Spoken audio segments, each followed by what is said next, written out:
Hi అండి అందరికీ. మీకు ఈ పాటికే అర్థమైపోయి ఉంటుంది కదా! తాటికాయతో రెసిపీ చేస్తున్నానని చెప్పి. అవునండి. ఈరోజు తాటిగారులైతే వేయడం జరుగుతుంది. దీనికైతే నేను ఒక తాటికాయ తీసుకొని దాని పేసం అనేది తీస్తున్నాను. ఇలా మధ్యలో వాటర్ తడుపుకుంటూ దాంతో తీయాలన్నమాట.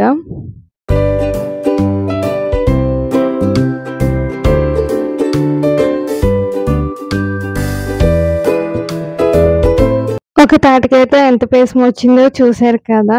ఈ పేసాన్ని అయితే ఒక గిన్నెలోకి అనేది ట్రాన్స్‌ఫర్ చేసుకోవాలి. ఇందులో మా అమ్మ వీడియో తీయకుండానే బెల్లం కలిపేశారండి. అందుకే నా కోసం మళ్ళీ బెల్లం వేస్తున్నారు. ఇందులో 100 గ్రామ్స్ బెల్లం అనేది పడుతుంది.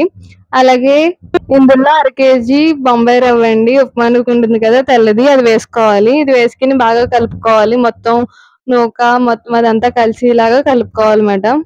ఇలా మధ్య మధ్యలో నూక అనేది వేసుకుంటూ కలుపుకుంటే బాగా మిక్స్ అవుతుందండి.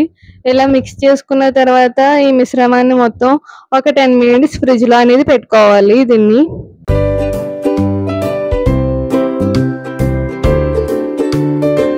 ఇప్పుడు ఒక బాండీ పెట్టుకొని అందులో ఆయిల్ అనేది హీట్ చేసుకోవాలి. హీట్ చేసుకున్న తర్వాత ఈ మిశ్రమాన్ని ఇలా గారెల షేప్‌లో చేసుకొని ఇందులో వేసుకోవాలి. నీళ్ళతోటి చేసుకుంటే చేతికనేది అంటదండి.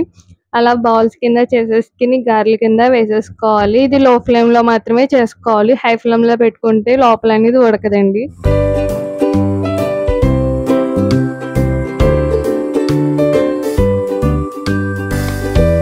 ఇలా కలర్ చేంజ్ అయిన తర్వాత గోల్డెన్ బ్రౌన్ కలర్ వచ్చినప్పటికి మనం తీసేసుకోవచ్చండి.